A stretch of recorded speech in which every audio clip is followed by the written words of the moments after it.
खरंच देव आहे का का हे फक्त माणसाने निर्माण केलेल्या गोष्टी आहेत? सध्या अशी परिस्थिती आहे की अध्यात्म हा पर्यटनाचा विषय झालेला आहे अच्छा. आणि मनोरंजनाचा पण विषय झाला. श्रीकल्प, आपण भावनिक दृष्ट्या मजबूत कसं राहावं? कारण इमोशनली खूप आपण स्विच ऑन स्विच ऑफ होत राहतो. नेहमी आनंदी आणि सकारात्मक राहण्यासाठी काय करावं? स्वतःला जास्त गुंतवून घेऊ नये.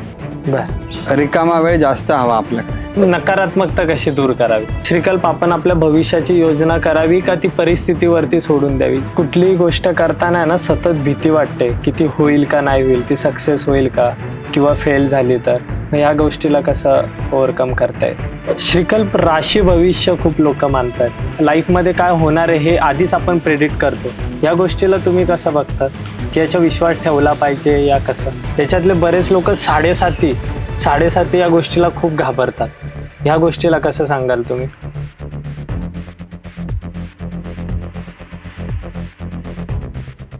श्रीकल्प ॲडव्हान्स लाईफ डिझायनर आहेत. ते माणसांमध्ये मानवीय गुणांचा विकास करतात. म्हणजेच हे काय करतात तर हे मनुष्याची आंतरिक ऊर्जा वाढवून त्याला त्याच्या सर्वोच्च स्वची जाणीव करून त्याला स्वतंत्र मी आणि अनंत मी या अस्तित्वाचा अनुभव करून देतात.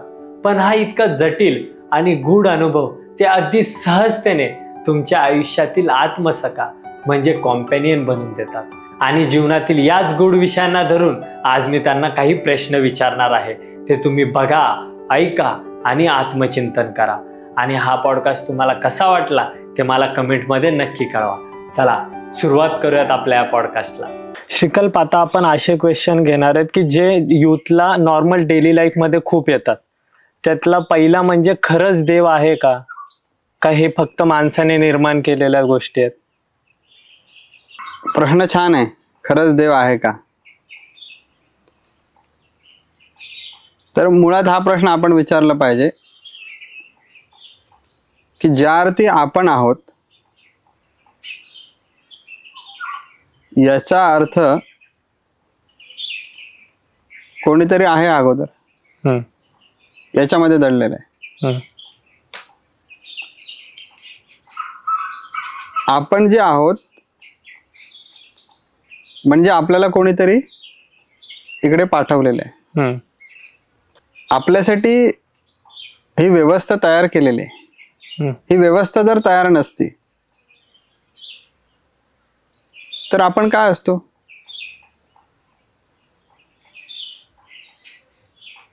पाणी ही व्यवस्था आहे, शुद्ध हवा ही व्यवस्था आहे, ऋतू ही व्यवस्था आहे, जमीन ही व्यवस्था आहे. हे जे काही यंत्र बनवलेलं आहे किंवा बनलेलं आहे ते यंत्र चालण्यासाठी जी लागणारी व्यवस्था आहे ही बनवली गेलेली आहे. ही व्यवस्था बाजूला करा, मग आपण राहू शकतो का? तर मुळात एखादी व्यवस्था ज्यावेळी असते ती व्यवस्था कोणामुळे असते? तर ही जी काही माणसाला पोषक अशी जी काही व्यवस्था आहे ही व्यवस्था परमेश्वरामुळेच आहे. एक अशी सत्ता आहे की त्या सत्तेमुळेच माणूस आहे. बरं, याला मानलं पाहिजे की न मानलं पाहिजे? मानलात तरी त्याच्यावर काही परिणाम नाही होते, कारण तुम्ही फार छोटे आहात त्याच्यासाठी. आणि नाही मानलात म्हणूनही त्याच्यावर काही परिणाम होणार नाही. जसं एखादं मोठं झाड आहे, त्या झाडावरती एखादं सुकलेलं पान हे काही फार मॅटर नाही करत, कारण ते झाड ही व्यवस्था आहे त्या पानाची. ते झाड त्या पानांना पोषण करत आहे. तर त्यामुळे ते पान म्हणतं की माझं स्वतंत्र अस्तित्व आहे, त्याला काही अर्थ नाही. तसं माणूस म्हणतो की काही देव वगैरे कोणी नाही, माझं अस्तित्व स्वतंत्र आहे, तर त्याला काही अर्थ नाही या गोष्टीला. आणि किती असा धुमाकूळ घातला तरी त्या असीम शक्तीसमोर आपण नगण्य आहोत. आपला जन्म आपल्या इच्छेमुळे नाही, आपला मृत्यू आपल्या इच्छेमुळे नाही. म्हणजे कोणीतरी कंट्रोल करत आहे. फक्त फरक असा आहे की जो कोणी जे काही कंट्रोल होतं ते आम्हाला दिसत नाही. तर तुम्हाला वायफायचे तरी सिग्नल कुठे दिसतात? बरोबर. आणि हा शोध आता लागलाय वायफायचा. पण वायफाय ही पण एक वायरच आहे न दिसणारी. जशी एक केबल येते ह्या एंड पासून त्या एंड पर्यंत, आणि मग तिच्यातून आपल्याला सिग्नल्स मिळतात. तसं वायफाय ही एक वायरच आहे, हवेमध्ये ती तयार झाले, तिचे एक एक एक एक एक एक तरंग मिळून ती तयार झालेली आहे. बरोबर. तिच्या प्रवाहामध्ये जाड गोष्ट कुठली आली की ती वायर मग त्याच्यामध्ये जात नाही, तर सिग्नलची स्ट्रेंथ जास्त लागते.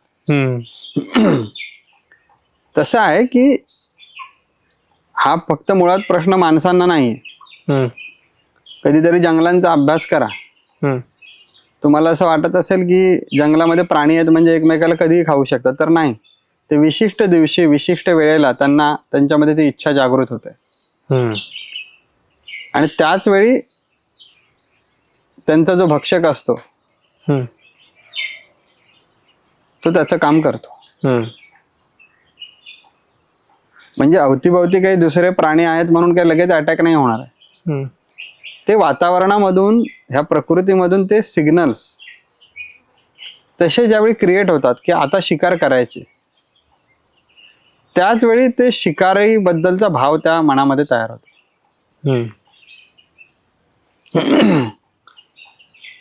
देव आहे की नाही? रात्रीच्या वेळी प्रत्येक माणसाला नैसर्गिकरित्या झोप येतेच. मग ही रात्र कोण सेट करतो?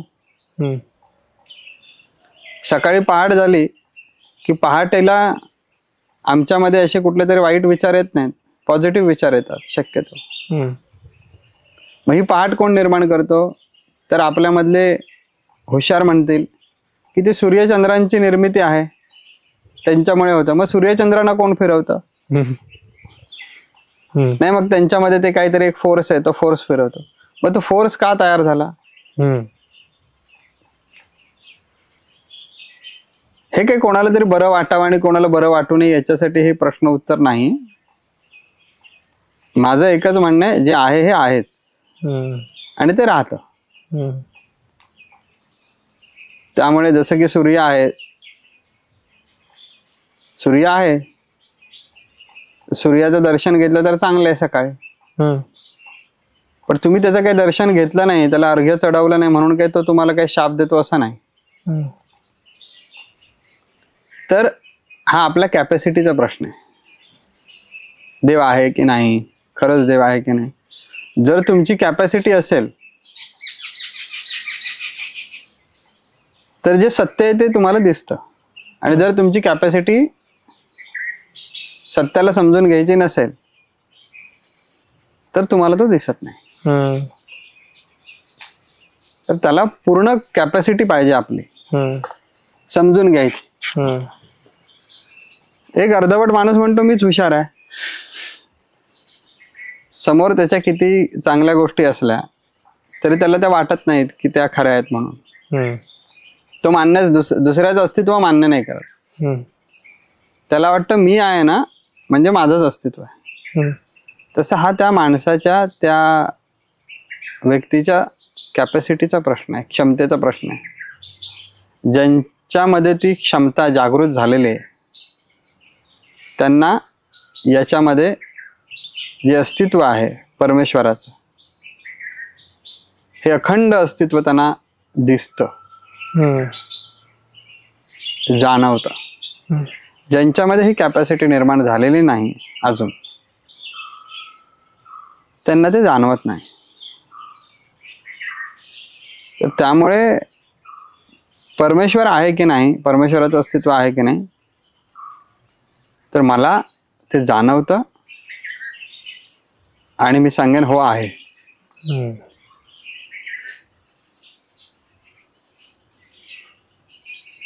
मग आहे तर दाखवा. हा पुढचा प्रश्न. या प्रश्नांना अर्थ नाही.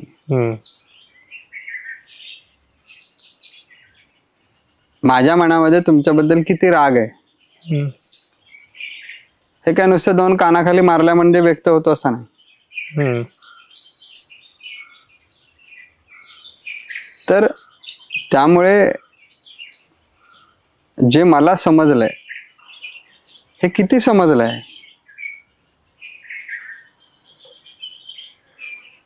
हे मी माझ्या परीने सांगेन, पण ते समजणारी क्षमता जर नसेल तर त्याचा काही उपयोग नाही. तर त्यामुळे परमेश्वराचं अस्तित्व आहे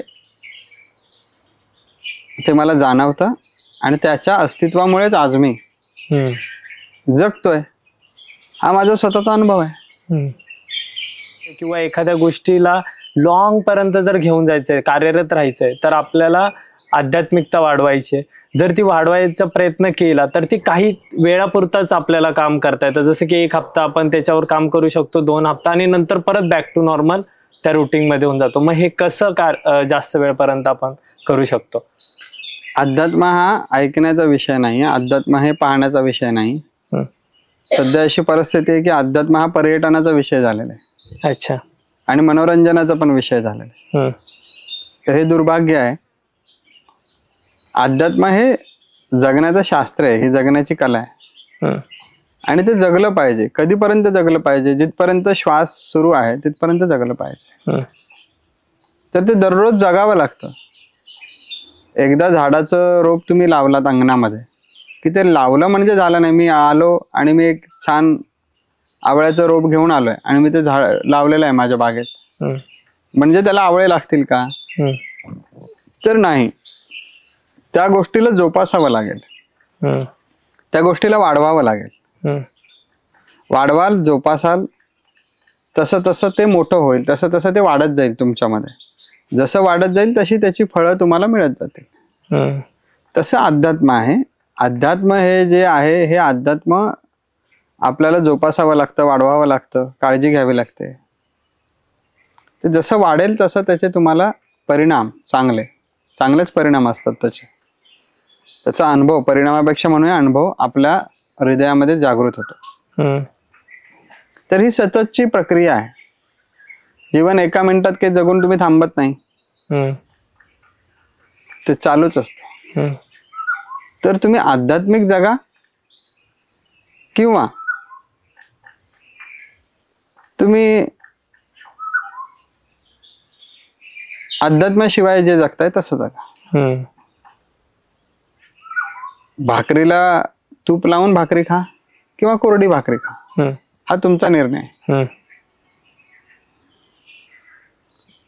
असं आहे. श्रीकल्प, आपण भावनिक दृष्ट्या मजबूत कसं राहावं? कारण इमोशनली खूप आपण स्विच ऑन स्विच ऑफ होत राहतो. याबद्दल काय सांगाल? मुळात भावना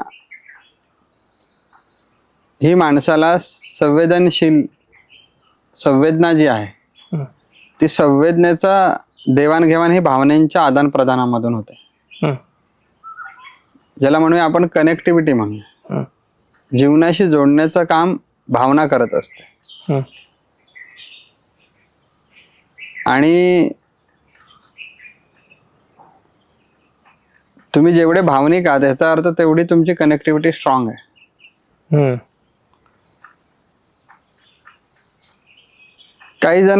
काही जण फार कोमल असतात, काही जण फार निगरगट्ट असतात, काही जणांमध्ये भावना शून्य असतात. भावना शून्य म्हणजे निगेटिव्ह अर्थ घ्यायचा, म्हणजे त्यांच्यावर काही परिणाम होत नाही, ते तसेच. आणि काही जणांना प्रत्येक गोष्टीचा परिणाम होत असतो. जरी तो परिणाम होत असला तरी त्या परिणामांपासून ते वेगळे असतात. म्हणजे परिणाम होऊन पण ते परिणामाच्या बाहेर असतात. तर आध्यात्मिक व्यक्ती ही अशी असते की तिच्यावरती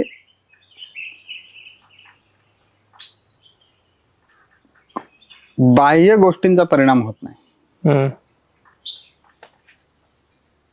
कारण ते आतून मजबूत असते.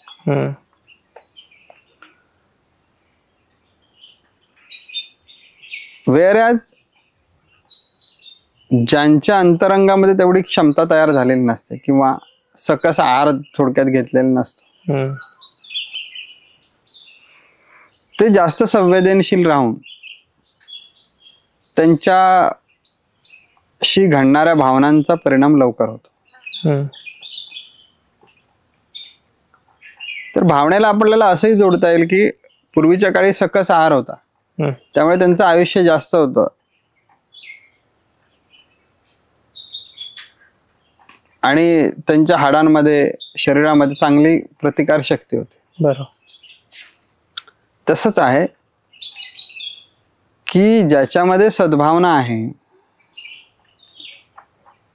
ज्याच्यामध्ये शालीनता आहे, संस्कार आहेत,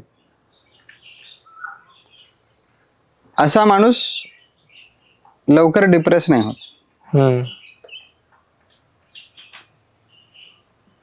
त्याला लवकर स्ट्रेस येत नाही. परंतु ज्याची भावना अशुद्ध आहे अशा माणसांवरती त्वरित परिणाम होतो.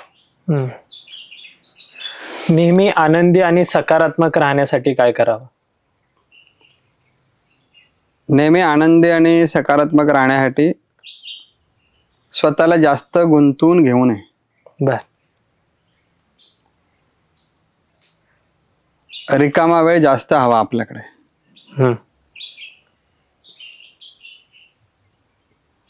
आणि स्पर्धात्मक जगण्यापेक्षा सहजतेमध्ये जगावं.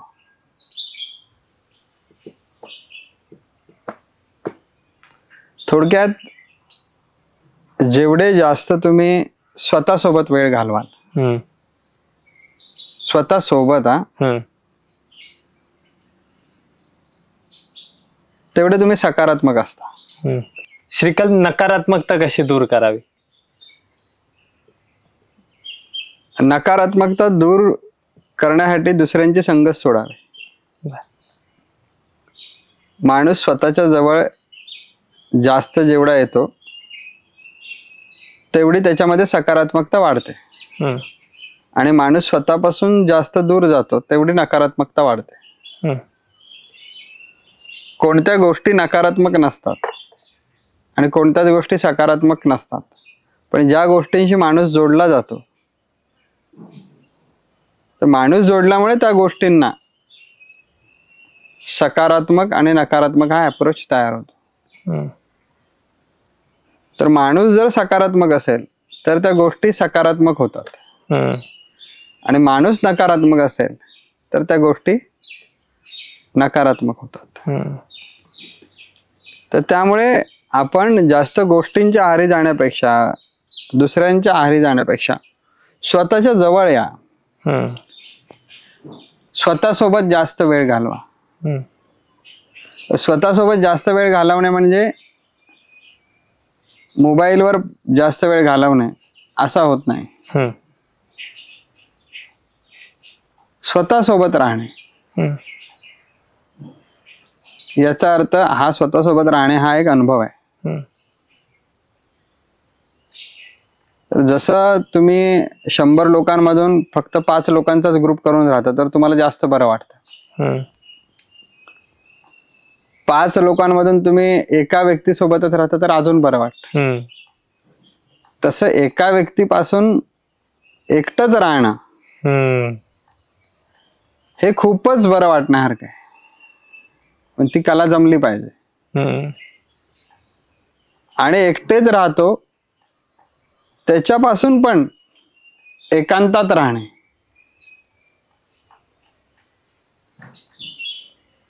एकटे राहतो त्याच्यापासून फक्त स्वतःमध्येच राहणे. एकटेपणामध्ये पण आपल्यासोबत अनेक गोष्टी असतात, आपले विचार असतात, आपल्या अवतीभोवती गोष्टी असतात. त्या गोष्टींपासून, त्या विचारांपासून पण स्वतःमध्ये राहणे. अशा स्वतःमध्ये राहण्यामुळे सकारात्मकता वाढते. श्रीकल्प, आपण आपल्या भविष्याची योजना करावी का ती परिस्थितीवरती सोडून द्यावी? योजना हा जो शब्द आहे, हा योजना शब्द कलेशी निगडीत आहे, खेळाशी निगडीत आहे. त्या योजनेचं आम्ही कमर्शियलायझेशन केलेलं आहे हे, आणि त्याचे दुष्परिणाम आहेत. मग खूप सारे दुष्परिणाम आहेत त्याचे. तर स्ट्रेस हा त्याच्यामधला फार मोठा एक दुष्परिणाम. जीवन मिळालंय, जीवन मिळालं का खड्डे खाण्याला मिळाले? जीवन जे मिळालंय त्या जीवन हे परमेश्वराने दिलेलं आपल्याला एक गिफ्ट आहे, एक देणगी आहे. आणि त्या देणगीचा आपण सार्थक असा उपयोग अनुभव घ्यावा, सार्थक असा अनुभव घ्यावा, सार्थकतेचा. आणि ही सार्थकता सहजतेमुळेच निर्माण होते, संघर्षामुळे निर्माण नाही होत. संघर्षामुळे कोणाचा तरी विजय होतो आणि कोणाचा तरी पराजय होतो. त्याच्यामुळे ती साखळी पुन्हा न्याय अन्यायाची ती चालूच राहते. तर जे जीवन मिळालंय हे जीवन एक स्वतः योजना आहे. आपण जन्माला कधी आलो हे आपल्या हातात नव्हतं, आपण जाणार कधी हेही आपल्या हातामध्ये नाही. तर ही एक योजनाच झालेली आहे आपल्याबद्दल. आणि त्या योजनेप्रमाणे आपल्याला जगायचंय. आपण आपली स्वतःची एक नवीन योजना बनवण्यापेक्षा जीवनाने जी योजना आखलेली आहे त्या योजनेप्रमाणे जर चालायचं असेल तर आपल्यामध्ये सहजता हवी, तर त्याने बनवलेली योजना आपल्याला कळते. आपण जास्त विचारांनी भरलेलो असलो, जास्त ॲम्बिशियस असलो, जास्त क्राऊडी असलो, नॉइझी असलो, तर निसर्गाने भगवंताने, निसर्ग म्हणजेच भगवंताने, भगवंत म्हणजेच निसर्ग, तर या भगवंताने बनवलेली जी काही योजना आहे ती योजना आपल्याला कळत नाही. आणि त्यामुळे आपण एक विचार करतो आणि आपल्या जीवनामध्ये निर्माण झालेली परिस्थिती काहीतरी वेगळी असते. आणि ह्या दोघांमध्ये तणावाचं वातावरण निर्माण होतं.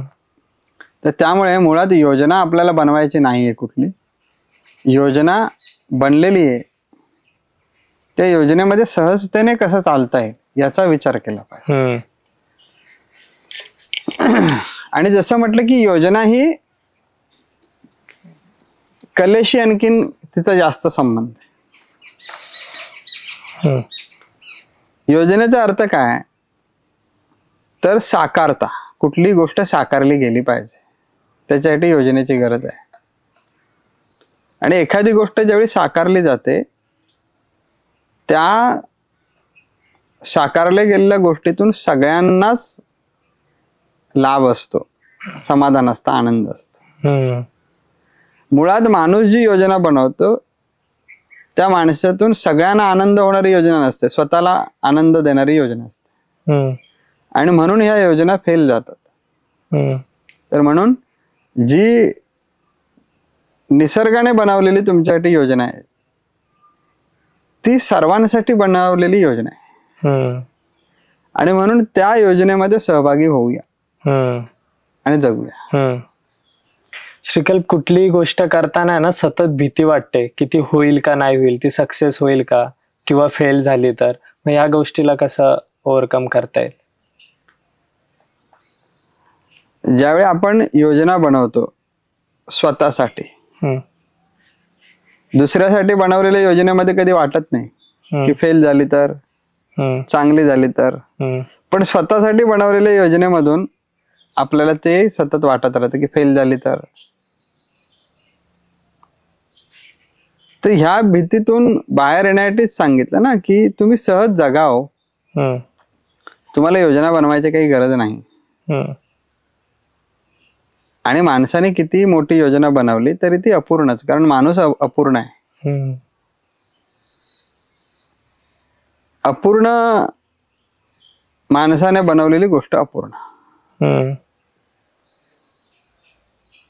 त्यामुळे आपण कोण योजना बनवणार?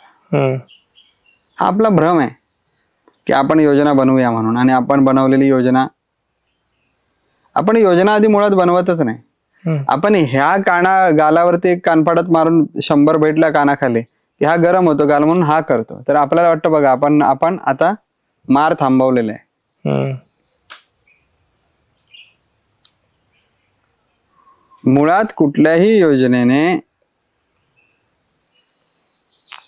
सार्वंगीण समाधान मिळालं पाहिजे, सगळ्यांचं कल्याण झालं पाहिजे, अशी कुठली योजना नसतेच.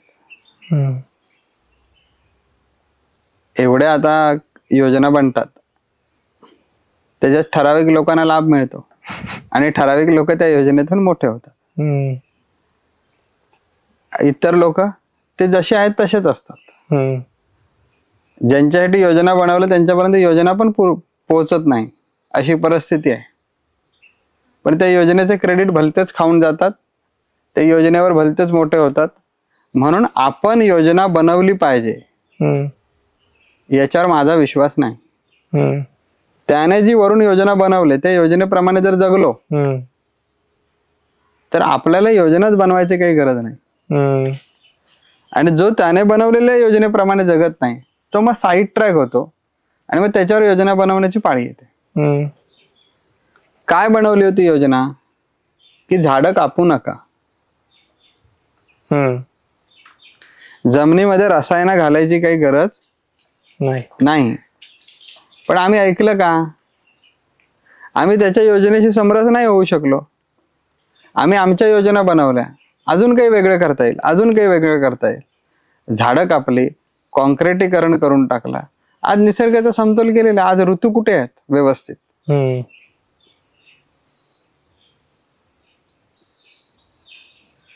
तर सोप्या भाषेत जो स्वतः अपूर्ण आहे, जो स्वतः अपूर्णच आहे, ज्याला अजून पूर्णत्व प्राप्त झालेलं नाही, त्याने बनवलेली कितीही सुंदर योजना असेल तरी ती अपूर्णच. तर अपूर्ण योजनेचा परिणाम स्वतःला करून घ्यायचा असेल तर कराव्यात योजना. मग बंद पडलेले कारखाने, नवनवीन समाजासाठी काढलेल्या योजना 4 महिने सुरू होतात, पुढचे 10 वर्ष बंद होतात. नवनवीन तयार केलेली अभियाने, असं करूया तसं करूया. व्यवस्थेच्या जर काही इतिहासात गेलं तर अशा कितीतरी योजना सामाजिक व्यवस्थेने बनवल्या माणसाच्या विकासासाठी, आणि त्या बनवून बंद पण पडल्या. आणि ज्या बनवल्या त्याचं नंतर असंही कळलं की 100 वर्षांनी असं कळलं की अरे त्याचे दुष्परिणाम आज आपण भोगतोय. तर त्यामुळे योजना वगैरे बनवणं ह्याच्यावर काय माझा काही जास्त विश्वास नाही. आपण एवढे कोणी मोठे नाही आहोत की सगळ्यांचं कल्याण करू शकू. स्वतःच जरी झालं तरी खूप आहे. आणि प्रत्येकाचं कल्याण करायला प्रत्येकाला गरजेचं आहे ना. जसं की माझा श्वास आहे तर तुम्ही घेऊ शकता का? मला श्वास घ्यायचा आहे जगण्यासाठी, तर तुम्ही घेऊ शकता का? नाही. मला माझ्या पोटाची भूक पूर्ण करण्यासाठी तुम्ही जेवलात तर माझं पोट भरेल का? नाही. तसं इतरांचं कल्याण व्हावं याची योजना आपण कशी आखू शकतो? त्यामुळे आपण एवढे मोठे नाही की आपण योजना बनवाव्यात आपल्यासाठी. पण आपल्यासाठी जी योजना बनलेली आहे त्या योजनेप्रमाणे आपण जगावं. आणि त्याच्यासाठी कुठलीही योजना बनवू नये. मग तुम्ही म्हणाल मग त्या योजनेप्रमाणे कसं जगावं? त्याच्यासाठी कुठलीही योजना बनवू नये. हा साधा सरळपणा जर का ठेवला स्वतः सोबत तर जीवन सहज होईल. श्रीकल्प, राशी भविष्य खूप लोक मानतात. लाईफ मध्ये काय होणार आहे हे आधीच आपण प्रेडिक्ट करतो. या गोष्टीला तुम्ही कसं बघतात? की याचा विश्वास ठेवला पाहिजे या कसं? राशी भविष्य हा विश्वास ठेवला पाहिजे की नाही त्याच्यावर मी काही सांगणार नाही. हा प्रत्येकाचा व्यक्तिगत प्रश्न आहे. जसं देव आहे की नाही याच्यावर विश्वास ठेवा, ही सांगण्याची गोष्ट नाही, हा प्रत्येकाच्या मर्जीचा प्रश्न आहे. त्याचं अस्तित्व आहे का? हो, मला कळलेले आहे.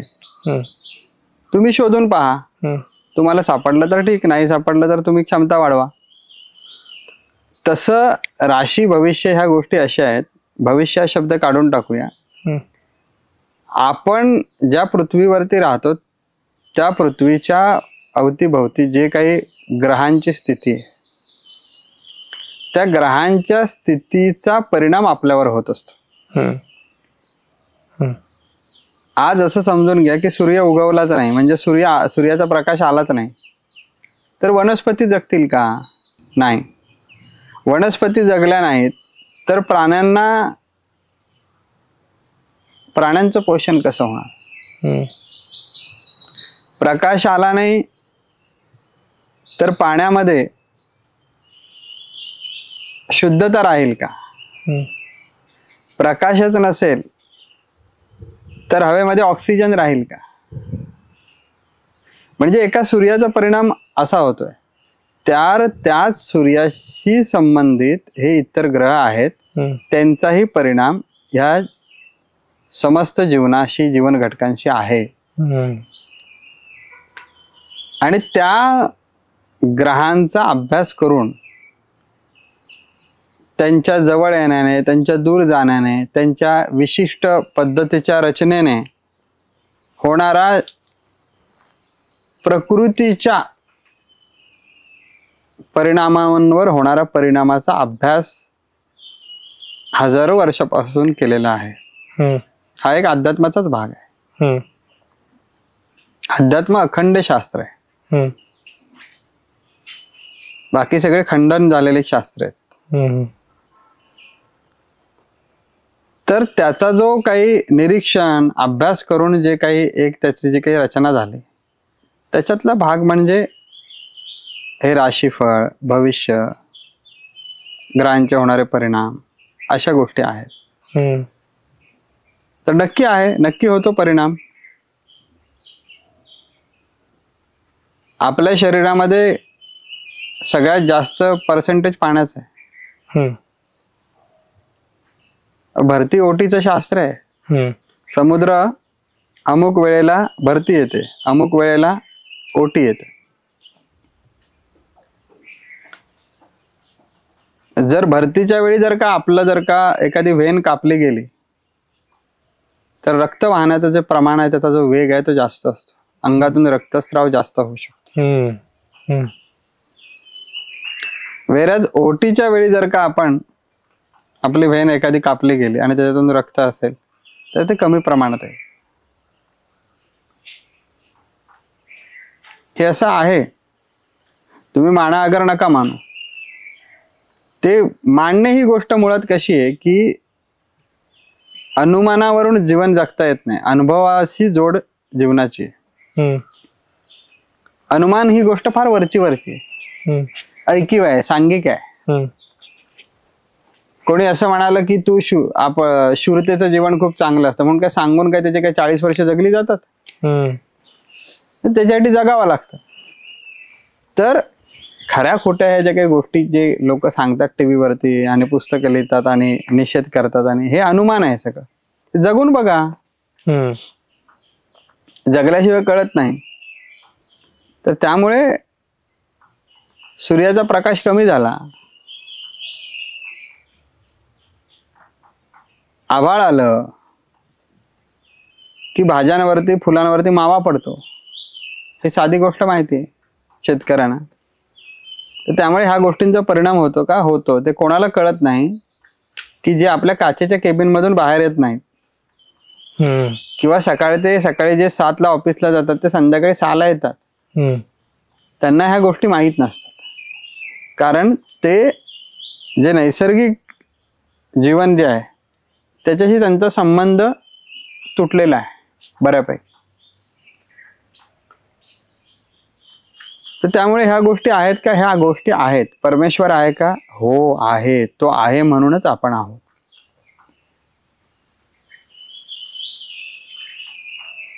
तो आहे म्हणून आपण आहोत. आणि आपण त्याला कधी बनवू शकत नाही. तोच आपल्याला बनवतो. याला एक शेवटचा क्वेश्चन असा आहे की बरेच लोक जे भविष्यवाणी किंवा ज्योतिषशास्त्र मानतात किंवा ते बघतात रोज राशीमध्ये काय आलं ते, त्याच्यातले बरेच लोक साडेसाती या गोष्टीला खूप घाबरतात. ह्या गोष्टीला कसं सांगाल तुम्ही? साडेसाती ही गोष्ट अशी आहे की जसं की उन्हाळा आहे, तर उन्हाळ्यामध्ये माणसाने काय केलं पाहिजे हे समजून घेतलं पाहिजे. उन्हाळ्यामध्ये ऊन आहे म्हणून घराच्या बाहेर पडलो नाही तर चालत नाही ना. उन्हाळ्यामध्ये जमिनीची तयारी केली जाते, मशागत केली जाते, जमीन नांगरली जाते आणि जमीन खूप तयार केली जाते. आणि जसा पाऊस सुरू होतो, त्या नांगरलेल्या जमिनीवर जसा पाऊस सुरू होतो, त्या पावसाळ्यामध्ये बीज टाकली जातात आणि मग भरघोस अशी निसर्गाची जी देणगी आहे शेतीची ती वरती येते. तसं साडेसाती हा कालावधीमध्ये अडीच आणि अडीच असे 3 टप्पे आहेत.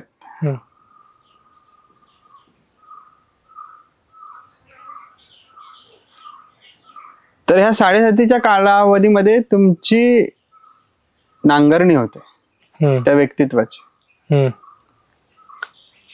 आणि ही नांगरणी होते म्हणजे तुमचं जीवनाचा ट्रॅक. मी जसं म्हटलं की जीवन ही स्वतः एक योजना आहे, माणसाने बनवायची गरज नाही. तुम्ही जर चुकीच्या ट्रॅकवरती असाल तर त्या चुकीचे ट्रॅक तुमचे थांबले जातात. चुकीचे म्हणजे तुम्ही चुका करत राहा असं नाही. जीवनाला ज्या दिशेला तुम्हाला घेऊन जायचंय, ज्या योजनेप्रमाणे जीवनाला तुम्हाला घेऊन जायचंय, त्या दिशेप्रमाणे नेण्यासाठी तुम्ही जर का चुकीच्या दिशेने जात असाल तर तिथे तुम्हाला बाधा घातली जाते, बाधा येते आणि तुमचा ट्रॅक योग्य दिशेकडे वळवला जातो. मग योग्य दिशेने जाण्यासाठी तुमच्या स्वभावामध्ये कुठल्या कुठल्या चुकीच्या गोष्टी आहेत, कुठल्या कुठल्या चुकीच्या सवयी आहेत, त्या सवयी सुटण्यासाठी, त्या सवयी तोडण्यासाठी तुम्हाला असं पोषक वातावरण तयार होतं. आणि त्याच्यामुळे जसं की 80चा स्पीड ठेवलाय आणि एखादा टर्न आहे की त्या टर्नवर 80च्या स्पीडने तुम्ही गाडी टर्न नाही करू शकत, तर गाडी टर्न करण्यासाठी तिथे स्पीड 35चा पाहिजे, तर ब्रेक लावावा लागतो, नाहीतर गाडी पलटी होते. तसंच 4 वर्षापूर्वी तुमची जी काम करण्याची शैली आहे, तुमचे जे विचार आहेत, ते विचार नवीन पद्धतीने जसं जीवन योजना बदलते त्याच्यामध्ये ते विचार, ती सवय योग्य नाही. आणि म्हणून माणूस त्याच सवयीत राहतो, त्याला माहित नसतं. आपण एवढ्या भ्रमामध्ये जगत असतो की खरं वास्तविक जीवन काय ते आपल्याला लगेच लक्षात येत नाही. त्याच्यासाठी आध्यात्मिकता वाढवली तर त्या काही गोष्टी कळत जातात. सूक्ष्म असतात त्या गोष्टी, हे बदल सूक्ष्म असतात. एखाद्या बिल्डिंगला गेलेला क्रॅक तो फार सूक्ष्म असतो, सुरुवात असते त्यावेळी, पण माणूस कधी त्या क्रॅक कडे बघत नाही ना. माणूस फक्त बिल्डिंग कडेच बघतो, किती छान दिसते, काय दिसते. मग क्रॅक, छोटा निर्माण झालेला क्रॅक हळूहळू वाढत जातो आणि अखंड बिल्डिंगला उद्ध्वस्त करतो. तसं जीवनामध्ये सूक्ष्म बदल जे घडत असतात ते आपल्या भ्रमिक विचारसरणीमधून आपल्याला कळत नाही. त्याच्यासाठी आपल्यामध्ये जागरूकता वाढवणं गरजेचं, जे अध्यात्माने येते. ही जागृत अवस्था ज्यावेळी निर्माण होते त्यावेळी आपल्याला कळतात ह्या गोष्टी. तर तसं की ज्या सवयी, जे विचार, ज्या पद्धतीचं कार्य करण्याची सवय तुम्हाला लागले मागच्या 4-5 वर्षापासून, तीच कार्य करायची पद्धत जर का ह्या बदल झालेल्या काळामध्ये ठेवलं तर तुमचा अपघात होतो. अपघात म्हणजे गाडीचा नव्हे, तर परिस्थितीशी टक्कर होते आणि त्याचा तणाव, त्याचं दुःख, त्याचा लॉस तुम्हाला लगेच समोर येतो. मग माणूस हा जरा जाड कातडीचा माणूस आहे, त्याची कातडी जाड आहे, त्याला लगेच लक्षात येत नाही. असे लॉस वारंवार व्हायला लागले की त्याला कळतं की अरे नाही, ह्याचा अर्थ आपण चुकीचं वागतो, याचा अर्थ आपल्याकडून काहीतरी चूक होते. आणि मग चूक व्हायला नको तर मग कसं वागलं पाहिजे. तुम्ही म्हणता ना परमेश्वर नाही, तर असा परमेश्वर आहे, तो बरोबर तुम्हाला शालजोडे देऊन जाग्यावरती आणतो. अशा पद्धतीने फटके देतो की त्याचे वळ पण उमटत नाहीत तोंडावरती आणि पाठीवरती, आणि तुमच्याकडून बदल पण घडवून घेतो. तर तुम्हीच तुमच्या कृतीने कसे चुकीचे परिणामाला सामोरे जाता कसे तुम्हाला तुमच्या आयुष्यात लॉसेस निर्माण होतात आणि ते मग होऊ नयेत म्हणून माणूस लॉसेस निर्माण नाही झाले पाहिजे, त्रास झाला नाही पाहिजे, मग मी कसं वागू ह्याचे विचार आपोआप येतात. ज्यावेळी एखादा प्रश्न पडतो त्यावेळी माणूस उत्तर शोधायला लागतो. अशा पद्धतीने तो तुम्हाला योग्य मार्गावरती घेऊन येतो. आणि हे ग्रह तारे ही त्याने बनवलेली व्यवस्था आहे. म्हणजे तो अजूनही याच्या पलीकडे हे समजून घ्या. हे त्याच्यासाठी काम करतात, हे त्याच्या आज्ञेनुसार काम करतात. तर आपल्यावरती जे होणारे परिणाम आहेत ते ह्या व्यवस्थेमुळे होत आहेत. मग ही व्यवस्था जी आहे ती तिला कोणीतरी जो कंट्रोल करतो तो केवढा मोठा आहे, तो प्रचंड आहे. आणि त्याला जाणून घेण्यासाठी मला किती प्रचंड व्हावं लागेल, त्यावेळी मला तो समजेल, त्यावेळी मला तो कळेल. तसं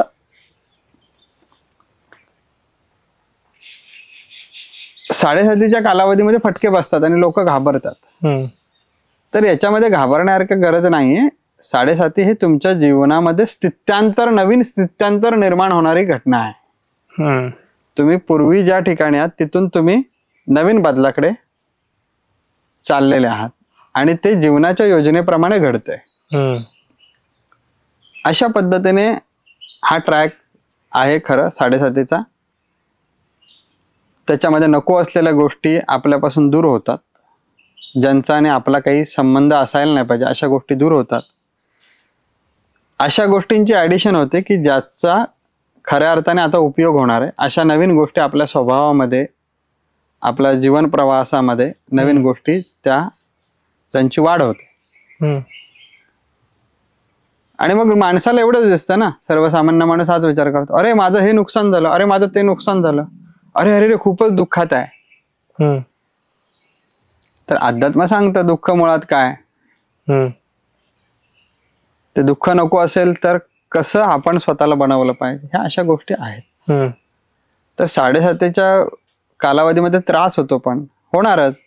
उन्हाळ्यामध्ये घाम येतो आणि उन्हाळ्यामध्ये त्रास होतो, पण तो उन्हाळा आला नाही तर तुम्ही नवीन बीजाचं रोपण पावसाळ्यात करू शकत नाही.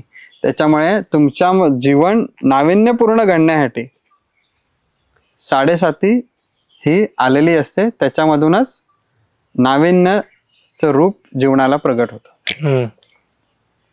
हा त्याच्यातला वास्तविक अर्थ आहे. मग त्याला वेगवेगळ्या प्रकारच्या भावना दिलेल्या आहेत. भावना म्हणजे वेगवेगळ्या प्रकारचे त्याला रंग लावलेले आहेत. मग असं आहे, मग ते तसं आहे, ते ठीक आहे, जे आहे ते ठीक आहे, पण त्याचा जो मूळ गाभा आहे तो हा आहे. मूळ गाभा हा आहे की जे नको आहे ते दूर होतंय आणि जे हवंय ते वाढलं जातं. 24 कॅरेट सोनं हे खूप व्हॅल्युएबल मानलं जातं, पण त्याच्यासाठी त्याला अग्निदिव्याची परीक्षा द्यावी लागते. ते अग्नीत ज्यावेळी ते पूर्ण जळून जळून निघतं त्यावेळी काय होतं, त्यातले जे नको असलेले पार्टिकल्स आहेत ते निघून जातात आणि असलेले पार्टिकल्स चमकायला लागतात. तर ही साडेसाती ही अशा पद्धतीने भूमिका बजावते आयुष्यामध्ये. बाकी मग जे काही शास्त्रानुसार आहे सांगितलेल्या गोष्टी आहेत वगैरे ते शास्त्राच्या भूमिकेतून जशा जशा आहेत ते योग्य आहेत. श्रीकल्प, तुम्ही अमेरिकेमधल्या बऱ्याच युथला करिअर गायडन्स वगैरे ह्या सर्व गोष्टी करतात आणि त्याच्यामध्ये मी बघितलं आपल्या इन्स्टा पेजला सुद्धा डिवाइन हार्मनी, मँगो क्लब या सगळ्या गोष्टी तुम्ही राबवता. मग या कशा वर्क करतात याबद्दल काय सांगू शकता का? तर मुळात डिवाइन हार्मनीचा रोल काय आहे, डिवाइन हार्मनीची भूमिका काय आहे की माणसाला माणसाच्या स्वभावाजवळ आणणे. माणूस जन्माला आल्यानंतर त्याच्यावर समाजाचा, परिस्थितीचा प्रभाव जास्त असतो आणि या प्रभावाखाली तो सकारात्मकरित्या नकारात्मकरित्या घडत असतो, बिघडत असतो. तो घडतो पण आणि बिघडतो पण. बिघडला की पुन्हा घडतो, घडला की पुन्हा बिघडतो. थोडक्यात बाहेरचा प्रभाव त्या माणसावर जास्त आहे, अवतीभोवतीचा. तर डिवाइन हार्मनी त्या माणसाला स्वतःच्या स्वभावाजवळ घेऊन येते, स्वतःच्या स्वभावाशी समरस करायला जगायला शिकवते, समरस होऊन जगायला शिकवते. ज्यामुळे ह्या डिवाइन हार्मनी क्रियेचा परिणाम असा होतो की डिवाइन हार्मनी जगणाऱ्या माणसाचा प्रभाव त्याच्या अवतीभोवती पडायला सुरू होतो. त्याच्यावरती अवतीभोवतीचा परिणाम नाही होत, तर त्याचा परिणाम अवतीभोवती व्हायला लागतो. आणि त्याचा जो अवतीभोवती होणारा जो परिणाम आहे किंवा त्याचा जो प्रभाव अवतीभोवती जो होतोय, ह्या प्रभावामध्ये त्या माणसाचा दिव्य अनुभव, त्या माणसाचं दिव्य स्वरूप जाणवायला लागतं. जीवनाबद्दलची एक दिव्य अनुभूती. आज जीवन लोक म्हणतात बरं आहे, वाईट आहे, संघर्ष आहे, कला आहे, तो मोठा आहे, हा छोटा आहे, असं काय काय बरंच काही. जीवनाचं अखंड स्वरूप, जीवनाचा अखंड अनुभव, जीवनाचा शुद्ध अनुभव माणसाला त्याच्या हृदयामध्ये अनुभवायला येतो. आणि त्यामुळे माणसाने काय केलं पाहिजे, आणि माणूस जो जन्माला आलेला आहे, एक प्रत्येक व्यक्ती एक जन्माला आलेले, त्या प्रत्येक व्यक्तीचं अस्तित्व वेगळं आहे. त्याचं नेमकं अस्तित्व काय आणि ते अस्तित्व त्याने जोपासायचं कसं, त्या अस्तित्वाशी एकरूप होऊन जीवनाशी समरस कसं व्हायचं, ह्याचा अनुभव डिवाइन हार्मनी मधून प्रत्येकाला होतो. तर हे आहे डिवाइन हार्मनी. आणि मग त्याचे प्लॅटफॉर्म आहेत, जसं की मँगो क्लब आहे. मँगो क्लब हा युथ जो आहे ते युथ साठी, म्हणजे साधारणतः कॉलेजला जाणारे मुलं ते अगदी वयाच्या 35-36 पर्यंतचं जे काही वर्गामधले जे लोक आहेत, यांची एक मानसिकता असते, यांचे जे एक विशिष्ट पद्धतीचे स्थिती परिस्थितीतून ते पुढे चाललेले असतात. तर अशा पद्धतीच्या माणसांना स्वतःच्या स्वभावामध्ये परत आणण्यासाठीचा प्लॅटफॉर्म म्हणजे मँगो क्लब आहे. जिथे जीवनाची वास्तविकता जी आहे किंवा जीवनाची जी खरी ओळख आहे, जे जीवन कलेने, जे जीवन समाधानाने, आनंदाने, सकारात्मकतेने परिपूर्ण भरलेलं आहे, त्याचा परिचय ह्या मँगो क्लब प्लॅटफॉर्म मधून आपण करून देतो. त्याच्यासाठी वेगवेगळे मग इव्हेंट्स, प्रोग्राम्स राबवले जातात. तर डिवाइन हार्मनीची व्याख्या अशी आहे की divine harmony is a journey of rediscovering human intelligence. म्हणजे डिवाइन हार्मनी एक प्रवास आहे की जो मानवीय गुणांचा विकास केला जातो, ज्याच्यामध्ये मानवीय गुण, अमानवीय नाही. मानवीय म्हणजे जे गुण माणसाला माणसासारखं जगायला शिकवतात आणि माणसासारखंच बनवतात. आणि एक माणसाने दुसऱ्या माणसाशी कसा व्यवहार केला पाहिजे, या गुणांची प्रगती, या गुणांचा विकास करणं म्हणजे डिवाइन हार्मनी. आपण आपल्यामध्ये आपले स्किल सेट तयार केले पाहिजेत. आणि आपले स्किल सेट म्हणजे किती पैसे कमवले आपले स्किल सेट नाही, तर आपल्यामध्ये सौंदर्य किती आहे. सौंदर्य हे चेहऱ्याचं सौंदर्य नव्हे, हृदयाचं सौंदर्य. की तुम्ही बोलल्यानंतर, तुम्ही भेटल्यानंतर किती लोक तुम्हाला किती वर्ष आठवणीमध्ये ठेवतात, किती वर्ष तुमचा आदर्श घेतात, हे सौंदर्य आहे. पण आमचं सौंदर्य कुठले कपडे घातले, कुठल्या रंगाचे घातले आणि कुठल्या ब्रँडचे घातले, हे सौंदर्य झालेलं आहे आमचं. आज मुळात माणसाचा परिचय नाहीये, माणूस हा ब्रँड झालेला आहे. आणि हे कंपनी म्हणजे माणसं झालेले आहेत. आदिदास माणूस आहे, नायकी ही कंपनी आहे, तो माणूस आहे. अजून कुठला ऍपल हा माणूस आहे, असं झालेलं आहे. तर माझा विचार आहे की हे ऍपल वगैरे हे जे पण काय आहे, हे काय कामाचं नाही. माणूस हा जो स्वतः ब्रँड आहे, तो ब्रँड उठला पाहिजे. आणि त्याच्यासाठी मानवीय गुणांचा विकास, एक ह्युमन म्हणून त्याच्यामध्ये खूप मोठा पोटेन्शियल, खूप मोठे स्किल्स आहेत, ते निखरले पाहिजेत. ते जसे जसे निखरतील तसा हिरा चमकतो, तसा माणूस चमकणार. तर ते निर्माण होण्यासाठी जी काही ऊर्जा निर्माण करावी लागते, ती ह्या डिवाइन हार्मनी कोर्सच्या माध्यमातून ती ऊर्जा त्याच्यामध्ये जागृत केली जाते, आध्यात्मिक क्रिया करून. आणि मग त्या माणसाचा प्रभाव जीवनावरती पडतो.